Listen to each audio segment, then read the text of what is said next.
আসসালামু আলাইকুম। এই আইডিটা বিক্রি করা হবে মাত্র 1000 টাকা। নিতে চাইলে বলতে পারেন। আইডিটা দেখেন, তারপর বললেন। লাস্টেতে নাম্বার দেওয়া হবে, নাম্বারে কল দেবেন, ইমোতে মেসেজ করবেন।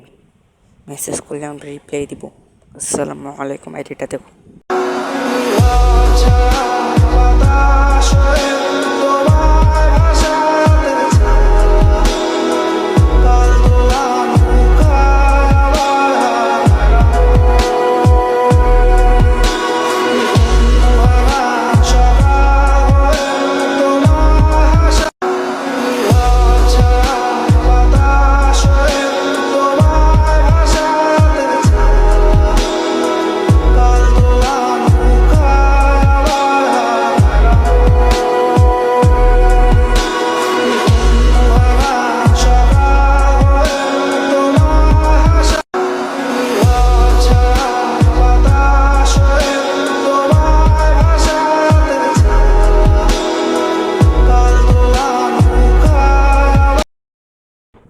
এটা হলো আমাদের নাম্বার।